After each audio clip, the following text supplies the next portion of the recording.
حج کے ایام شروع ہونے کو ہیں اور بے شمار حاجی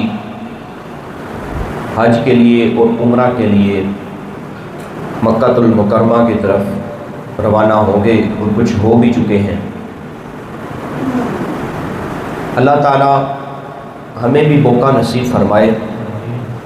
ہم بھی ان گلیوں کی زیارت کریں، اللہ کے گھر کی زیارت کریں، اللہ کے رسول صلی اللہ تعالیٰ علیہ وسلم کے روضہ انور کی زیارت کریں کہ جہاں بے شمار اللہ تعالیٰ کی رحمتیں، اللہ تعالیٰ کا فضل برستا ہے۔ عموماً یہ دیکھا جاتا ہے کہ آج کل جو حج و عمرہ کے لیے جاتے ہیں وہ اتنے قیمتی لمحات کو عام طور پر یہ دیکھا جاتا ہے کہ وہ ضائع کر رہے ہوتے ہیں، سیلفیاں لے کر اور مختلف مواقع کہ جہاں عبادت کرنی چاہیے، مختلف جگہیں کہ جہاں جا کر خاص طور پر نوافل اور قرآن پاک کی تلاوت کرنی چاہیے، وہاں عموماً دیکھا جاتا ہے کہ لوگ ادھر ادھر کے کاموں میں مشغول ہو جاتے ہیں۔ یہ دن جو انتہائی قیمتی ہوتے ہیں اس کو اللہ کے ذکر و فکر سے مزین نہیں کر پاتے۔ تو ان کے لیے بھی اس ویڈیو کی وساطت سے اور خاص طور پر ہمارے لیے کہ اگر ہمیں کوئی موقع ملے جانے کا، اللہ تعالیٰ کی طرف سے بلاوا آئے، تو ہم بھی ان لمحات کو جو ہے وہ بے توجہی سے نہ گزاریں، بلکہ ان لمحات کو اپنے لیے زیادہ سے زیادہ فائدہ مند بنائیں۔ اور پھر انسان کی طبیعت، انسان کی فطرت سہولت پسند ہے، اس کی طبیعت سہولت پسند ہے، یہ تلاش کرتا ہے کہ کہاں اس کو سہولت ملے اور وہاں جائے۔ تو جب انسان کی فطرت بھی اس طرح کی ہے تو پھر وہ سفر بھی اتنا قیمتی ہے۔ تو انسان اگر اپنے لیے کوئی ہدف مقرر کر لینا، کوئی اپنے لیے ٹارگٹ مقرر کر لے تو پھر چیزیں آسان ہو جاتی ہیں۔ اور یہ حج و عمرہ کرنے والوں کے لیے ہی نہیں، یہ ذکر جو میں آپ کے سامنے رکھنے لگا ہوں، جو اذکار آپ کے سامنے رکھنے لگا ہوں، اگر ہم اس کو اپنی روزمرہ کی زندگی میں اور روزانہ کا معمول بنا لیں تو یقین جانیں ہماری زندگیوں میں اتنی برکتیں آئیں گی کہ جس کا ہم تصور بھی نہیں کر سکتے، کیونکہ یہ اللہ کے ذکر اذکار اور پھر ٹارگٹ مقرر کر کے، ہدف مقرر کر کے جب انسان اس ہدف کی طرف جاتا ہے تو پھر توجہ بٹنے کے جو امکانات ہیں وہ کم ہو جاتے ہیں۔ پھر انسان کی توجہ اپنے ٹارگٹ کی طرف ہوتی ہے، ہدف کی طرف ہوتی ہے۔ مثال کے طور پر اگر روزانہ کی بنیاد پر ایک بندے نے ٹارگٹ مقرر کیا ہوا ہے کہ میں نے 313 مرتبہ درود پاک پڑھنا ہے، تو اگلے دن اس کو اپنے ٹارگٹ کو پورا کرنے کی جو ہے وہ جستجو ہوگی کہ میں نے اپنے اس ٹارگٹ کو پورا کرنا ہے کہ 313 مرتبہ درود پاک پڑھنا ہی پڑھنا ہے۔ اور اگر ایسے بندہ کہے کہ نہیں، ٹارگٹ نہیں مقرر کرنا چاہیے، جو تعداد ہے وہ نہیں مقرر کرنی چاہیے، ایسے ہی جتنا پڑھ لیا بس پڑھ لیا، تو ایک دن تو وہ زیادہ پڑھے گا، دوسرے دن اس میں سستی آ جائے گی، تیسرے دن جو ہے وہ اور کہیں کاموں میں مشغول ہو جائے گا، چوتھے دن اس کو یاد ہی نہیں رہے گا۔ لیکن اگر اس نے ٹارگٹ مقرر کیا ہوگا تو پھر اس کو پتا ہوگا کہ میں نے اتنا روزانہ پڑھنا ہے اور اتنا پڑھتا ہوں، کل میں نے اتنا پڑھا تھا اور آج بھی میں نے اتنا پڑھنا ہے۔ تو اسی طرح جب ہم حج و عمرہ کے لیے جو زائرین جاتے ہیں وہ بھی اپنے پورے دن کا ایک شیڈول بنا لینا کہ میں نے فجر کے بعد یہ پڑھنا ہے، ظہر کے بعد یہ پڑھنا ہے، فلاں جگہ جا کے اتنے نوافل پڑھنے ہیں، فلاں جگہ جو ہے وہ یہ ذکر و اذکار کرنا ہے۔ اگر ٹارگٹ مقرر کر لیا جائے تو وہ ایام بھی،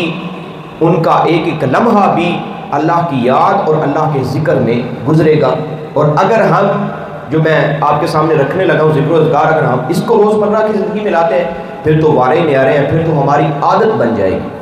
تو سب سے پہلے جو ٹارگٹ مقرر کرنا چاہیے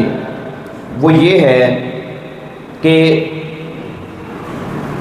اللہ کے رسول صلی اللہ تعالیٰ علیہ وسلم نے ارشاد فرمایا مختلف مواقع کی دعائیں پڑھی جائیں، یعنی مختلف موقع ہوتے ہیں نا،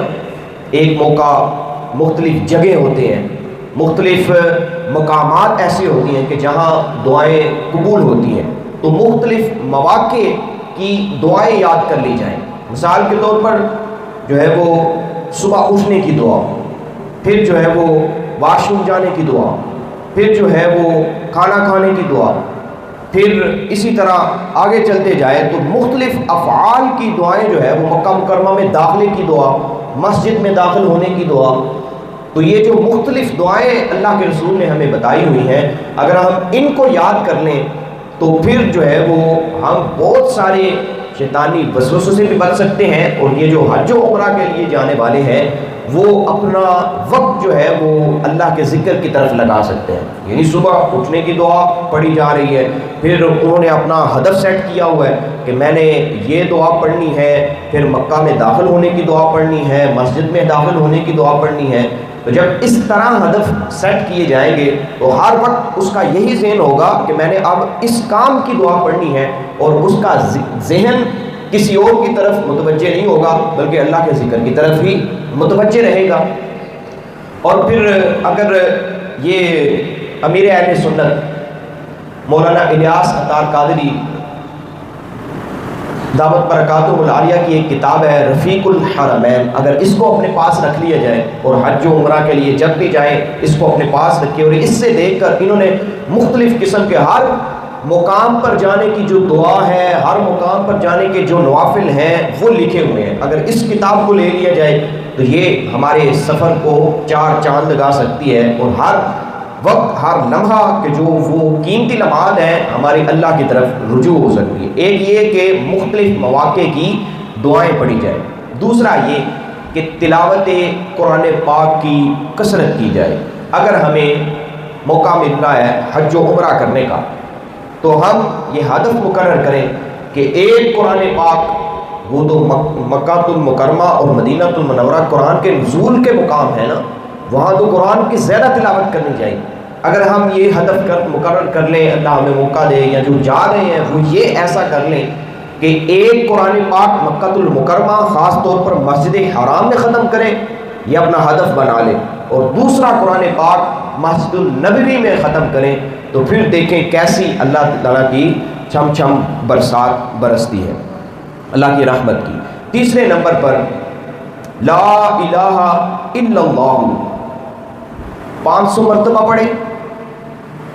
اور ہر 100 مرتبہ یعنی لا الہ الا اللہ 500 مرتبہ پڑھیں، اور جب 100 مرتبہ مکمل ہوئے نا تو 100 مرتبہ مکمل ہونے کے بعد 1 دفعہ یا 3 دفعہ محمد الرسول اللہ پڑھیں. 500 مرتبہ پڑھنا ہے لا الہ الا اللہ. جب ہر 100 مرتبہ لا الہ الا اللہ 100 مکمل ہونے لگے، جب مکمل ہو جائیں تو پھر 101 مرتبہ یعنی جو اب اگلا سٹیپ ہے وہ 1 مرتبہ یا 3 مرتبہ پہلے محمد الرسول اللہ پڑھ لیں، پھر جو ہے وہ لا الہ الا اللہ پھر 100 مرتبہ پڑھیں، پھر 100 مرتبہ مکمل ہو جائے تو پھر محمد الرسول اللہ پڑھیں، پھر 100 مرتبہ پڑھیں. اسی طرح 500 مرتبہ یہ چیز پڑھے. حضرت جابر بن عبداللہ رضی اللہ تعالی عنہما بیان کرتے ہیں کہ میں نے نبی کریم صلی اللہ تعالی علیہ وسلم کو فرماتے ہوئے سنا، سب سے افضل ذکر لا الہ الا اللہ ہے، اور سب سے افضل دعا الحمدللہ ہے. تو اگر ہم اس کو اپنی روزمرہ کی زندگی کا بھی معمول بنا لیں، لا الہ الا اللہ 100 مرتبہ پڑھ کے تو 101ویں مرتبہ محمد الرسول اللہ، پھر 100 مرتبہ پڑھ کے پھر محمد الرسول اللہ، پھر 100 مرتبہ پڑھ کے پھر محمد الرسول اللہ. تو اللہ کے رسول صلی اللہ علیہ وسلم نے فرمایا سب سے افضل ذکر لا الہ الا اللہ ہے. تو جب حاجی اور عمرہ کرنے والے جب اس کو بھی اپنا معمول بنائیں گے تو پھر بھی توجہ ادھر ادھر نہیں بٹے گی، بلکہ ہر لمحہ اس کی زبان پر اس کے دل میں اللہ کا ذکر جاری رہے گا. اسی طرح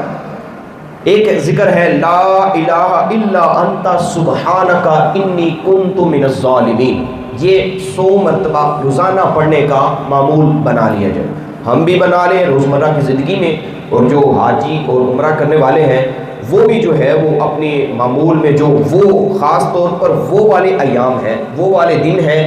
ان دنوں میں اس کو اپنا معمول بنا لیں کہ روزانہ 100 مرتبہ پڑھیں. حضرت سعد رضی اللہ تعالیٰ عنہ سے روایت ہے کہ نبی کریم صلی اللہ تعالیٰ علیہ وسلم نے ارشاد فرمایا ذُنُّور یعنی حضرت یونس علیہ السلام کی دعا، جب انہوں نے مچھلی کے پیٹ میں یہ دعا کی تھی، وہ کون سی دعا؟ یہ والی لا الہ الا انت سبحانک انی کنت من الظالمین. تو جو بھی مسلمان کسی شے یعنی مشکل یا پریشانی میں یہ دعا کرے، اللہ تعالیٰ اس کی دعا ضرور قبول فرما لے گا۔ تو یہ ان دنوں میں خاص طور پر، یعنی حج اور عمرہ کے دنوں میں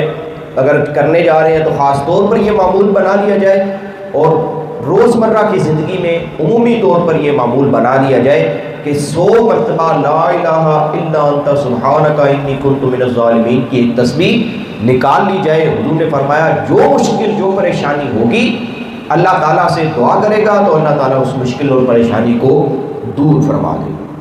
یہ بھی ایک وظیفہ بھی ہمیں مل گیا کہ جب بھی کوئی مشکل پیش آئے تو لا الہ الا انت سبحانک انی کنت من الظالمین کی 100 مرتبہ تسبیح آپ نے نکال دینی ہے۔ اسی طرح ایک اور ذکر ہے لا الہ الا اللہ وحدہ لا شریک لہ لہ الملک ولہ الحمد وہو علی کل شیء قدیر۔ صبح و شام یہ 10 مرتبہ پڑھنا ہے، اور صبح و شام آسانی کے لیے ایک دفعہ فجر کے بعد پڑھ لیں اور ایک دفعہ عصر کے بعد۔ اس کی فضیلت کیا ہے؟ حضرت ابو ہریرہ رضی اللہ تعالیٰ عنہ سے روایت ہے، نبی کریم صلی اللہ علیہ وسلم نے ارشاد فرمایا جو شخص صبح کے وقت یہ کلمات 10 مرتبہ پڑھے گا، کون سے؟ لا الہ، پڑھ لیں ایک دفعہ، لا الہ الا اللہ وحدہ لا شریک لہ لہ الملک ولہ الحمد وہو علی کل شیء قدیر۔ یہ صبح 10 مرتبہ پڑھ لیں، اور پھر ہوگا کیا؟ تو اس کے لیے 100 نیکیاں لکھی جاتی ہیں۔ اگر اس نے صبح پڑھے ہیں نا، یعنی فجر کے بعد مثال کے طور پر اس نے پڑھ لیا ہے، تو اس کے لیے 100 نیکیاں لکھی جاتی ہیں، اس کے 100 گناہ مٹا دیے جاتے ہیں، اور اسے ایک غلام آزاد کرنے کے برابر اجر ملتا ہے۔ 100 نیکیاں لکھی جاتی ہیں، 100 گناہ مٹا دیے جاتے ہیں، اور ایک غلام آزاد کرنے کے برابر اجر ملتا ہے، اور وہ اس دن شام تک اللہ کی پناہ میں رہے گا، محفوظ رہتا ہے، اس پر کوئی آفت نہیں آ سکتی۔ جو بندہ یہ پڑھ لے، صبح پڑھتا ہے اگر فجر کے بعد، 100 نیکیاں مل گئیں، 100 گناہ مٹ گئے، اور ایک غلام آزاد کرنے کا اجر بھی مل گیا، اور شام تک پھر اللہ کی بارگاہ میں اللہ کی پناہ میں رہے گا، محفوظ رہے گا۔ اور پھر اگر شام کو پڑھتا ہے، صبح شام پڑھنا ہے نا، صبح 10 مرتبہ پڑھ لیا، شام تک اللہ کی پناہ میں رہا، پھر شام کو اگر پڑھتا ہے تو پھر صبح تک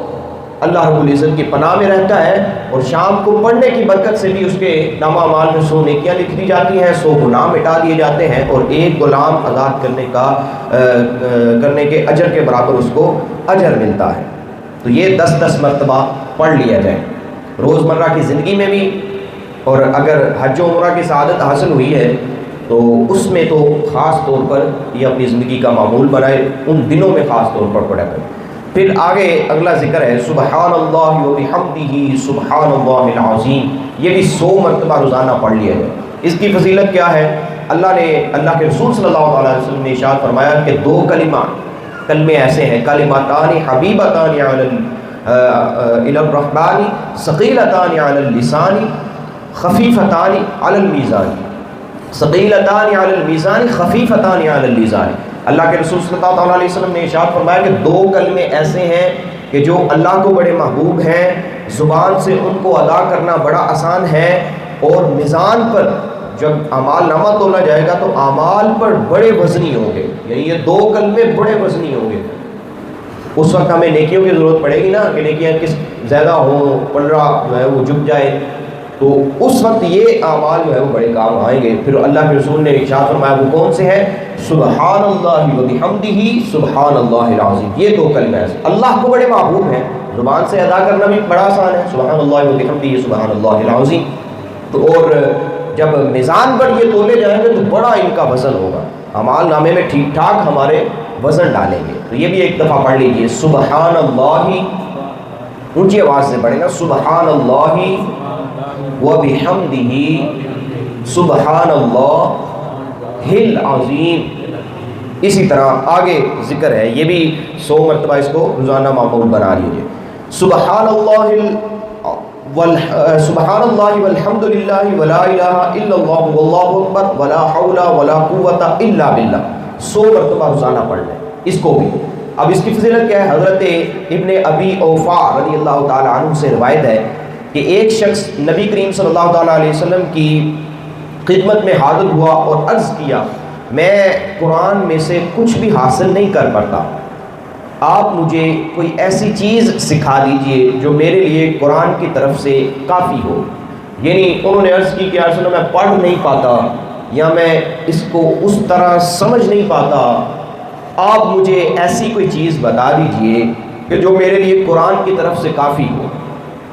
یعنی میں وہ پڑھوں تو مجھے قرآن جیسی ہی سمجھ آتا ہو یا قرآن جیسا ہی ثواب عطا ہو۔ تو آپ علیہ السلام نے پھر یہ کلمات ان کو ارشاد فرمائے، سبحان اللہ والحمد للہ ولا الہ الا اللہ واللہ اکبر ولا حول ولا قوت الا باللہ، اور فرمایا اے ابن ابی اوفا، یعنی وہ جو شخص آیا تھا کہ اے شخص یہ کلمات تم پڑھ لیا کرو، یہ تمہارے لیے قرآن کی طرف سے کافی ہو۔ تو یہ بھی اس کی بھی تسبیح 100 مرتبہ روزانہ پڑھ لی جائے۔ ایک دفعہ پڑھ لیجیے سبحان اللہ والحمد للہ ولا الہ الا اللہ واللہ اکبر ولا حول ولا قوت الا باللہ۔ اسی طرح آگے جو فضیلت ہے آیت الکرسی، ہر نماز کے بعد جیسا کہ معمول اکثر ہوتا ہے ہمارا، ہر نماز کے بعد اس کو پڑھا جائے۔ حضرت ابو امامہ باہلی رضی اللہ تعالیٰ عنہ سے مروی ہے کہ جس شخص نے ہر فرض نماز کے بعد آیت الکرسی پڑھی اسے موت کے علاوہ جنت میں داخل ہونے سے کوئی چیز نہیں روک سکتی، یعنی صرف اب اس کے اور جنت کے درمیان موت ہے۔ جو شخص روزانہ کا یہ معمول بنا لیتا ہے کہ وہ آیت الکرسی ہر نماز کے بعد پڑھتا ہے تو اس کے اور اس کے جنت کے درمیان صرف موت ہے، ادھر موت آنی ہے ادھر اس کو جنت کی ہوائیں ملنا نصیب ہو جانی۔ تو ہر نماز کے بعد عمومی طور پر یعنی روزمرہ کی زندگی میں یہ معمول بنا لیں کہ ہر نماز کے بعد آیت الکرسی لازمی پڑھیں، اور جب حج و عمرہ کے لیے جائیں تو پھر اپنے جو ذکر و اذکار ہیں ان میں سے اس ذکر کو بھی شامل کرنا ہے کہ اپنے پوری توجہ کے ساتھ ہر نماز کے بعد آیت الکرسی پڑھ کے ہی اٹھنا ہے، جتنی مرضی جلدی ہو، جتنا مرضی کوئی دوسرا کام ہو، وہاں خاص طور پر اس کو معمول بنا۔ پھر اسی طرح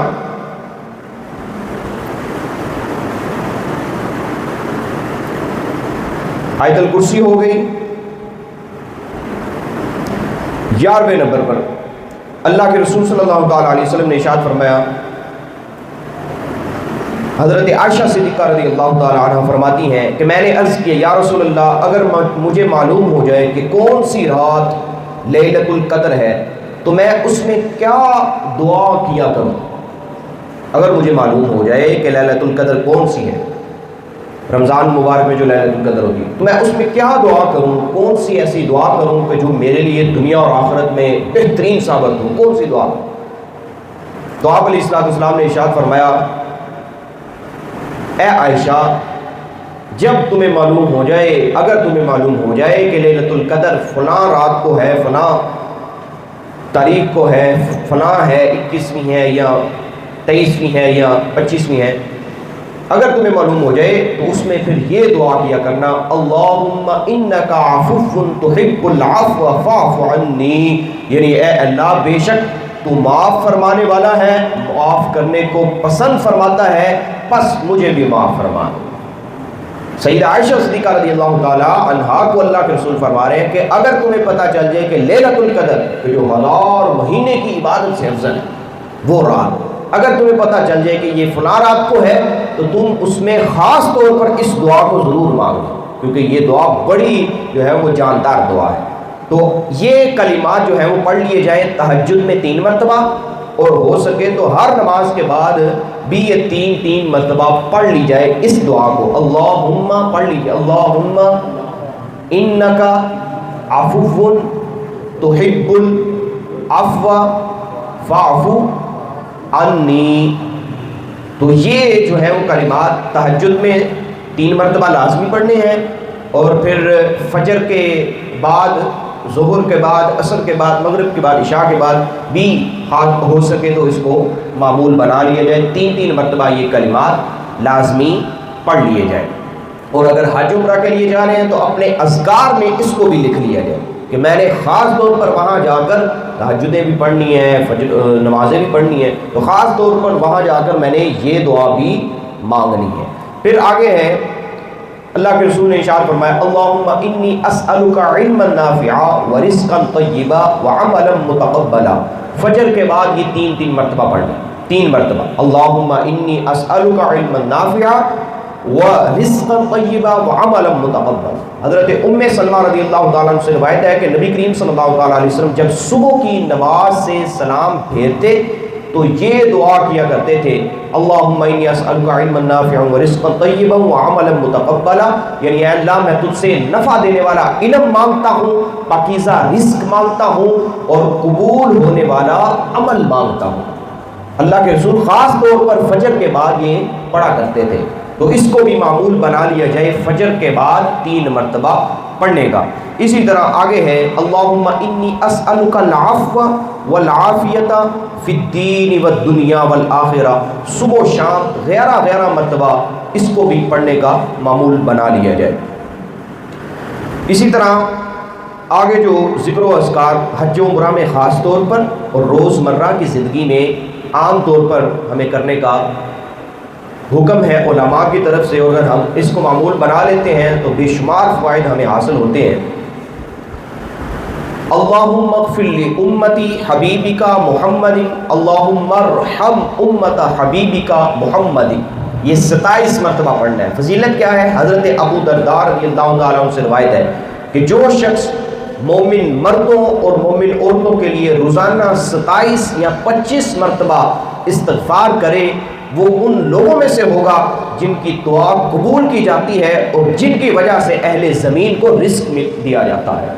بعض اللہ کے محبوب بندے ایسے ہوتے ہیں کہ جن کی وجہ سے اللہ دوسرے لوگوں کو رزق عطا کرتا ہے، اگر وہ بندے نہ رہیں اللہ کے محبوب تو اللہ زمین سے رزق کو ہی اٹھا لے۔ اور کچھ محبوب بندے اللہ تعالیٰ کے ایسے ہوتے ہیں کہ جن کی ہر دعا کو قبول کیا جاتا ہے۔ تو اللہ کے محبوب صلی اللہ تعالیٰ علیہ وسلم نے حضرت ابو درداء فرما رہے ہیں اور صحابی رسول ہیں، ان کی بات بھی حدیث ہوگی، حدیث موقوف سمجھی جائے گی اس کو، تو وہ فرما رہے ہیں کہ اللہم اغفر لامت حبیبک محمد، اللہم ارحم امت حبیبک محمد۔ اس کا ترجمہ کیا ہے؟ اے اللہ اپنے حبیب محمد صلی اللہ تعالیٰ علیہ وسلم کی امتیوں کو، اپنے حبیب محمد صلی اللہ تعالیٰ علیہ وسلم کے امتیوں کو معاف فرما دے، ان کی بخشش فرما دے۔ اللہم ارحم امت حبیبک محمد، اے اللہ اپنے حبیب محمد صلی اللہ تعالیٰ علیہ وسلم کی امت پر اپنی رحمت فرما دے۔ پہلے کیا؟ بخشش فرما دے، اور دوسرا کیا؟ ان پر اپنی رحمت فرما دے۔ تو یہ حضور کی امت کے لیے دعا کرنا ہے۔ اگر 27 مرتبہ اس کو پڑھ لیا جاتا ہے تو کیا ہوگا کہ اللہ تعالیٰ ہمیں ان لوگوں میں شمار کر دے گا کہ جن کی دعا قبول ہوتی ہے، جب بھی وہ ہاتھ بلند کرتے ہیں اللہ ان کے ہاتھوں کو خالی نہیں لٹاتا، اور پھر ان کا شمار ان میں سے بھی ہوگا کہ جن کی وجہ سے اہل زمین کو اللہ رزق عطا فرماتا ہے۔ تو یہ اور بھی بہت سارے ذکر و اذکار ہیں۔ اگر ہم حج و عمرہ جانے کے لیے آپ اگر جاتے ہیں، کسی کو موقع ملتا ہے یا کوئی اور جا رہا ہے تو یہ آپ کہیں گے تو میں آپ کو لکھ بھی دوں گا سارے اذکار، خاص طور پر وہ جو ایام ہوتے ہیں جو جا رہے ہیں زائرین کے لیے اس ویڈیو کی وسادت سے، ان کے بھی یہ پیغام ہے کہ وہ لمحات، ہر لمحہ جو ہے وہ قیمتی ہے، ضائع کرنے والا نہیں ہے۔ ہمارے اکثر پاکستانی حضرات خاص طور پر جب وہاں جاتے ہیں تو سیلفی میں اپنا وقت گزار دیتے ہیں، مختلف کاموں میں اپنے جو ہے وہ اوقات گزار دیتے ہیں، حالانکہ وہ ہر لمحہ اللہ کے ذکر اور اللہ کی یاد سے اپنے آپ کو معمور کرنے والے لمحات ہوتے ہیں۔ تو اگر ہمیں موقع ملے تو ان اذکار کو لازمی لکھ کر وہاں جا کر خاص طور پر کیا جائے، اور اگر ہمیں اللہ توفیق دے تو روزانہ کی روزمرہ کی زندگی میں ہم اگر ان اذکار کو شامل کر لیتے ہیں جو کہ اللہ کے رسول نے بتائے ہیں یا اللہ کے رسول کے صحابیوں نے بتائے ہیں، اگر ہم اس کو روزمرہ کی زندگی کا اپنا معمول بنا لیتے ہیں تو ہماری زندگی کس قدر سیٹ ہو جائے گی، کس قدر اللہ کی رحمت ہم پر برسے گی، ہم اس کا گمان نہیں کر سکتے۔ شرط یہ ہے کہ فرائض کی پابندی ہو اور ساتھ یہ اذکار بھی کیے جائیں، تو پھر حقیقی طور پر ان اذکار کا جو صلہ ہے وہ ہمیں نظر آئے گا اپنی زندگی میں، ہمیں پتہ چلے گا۔ تو انسان،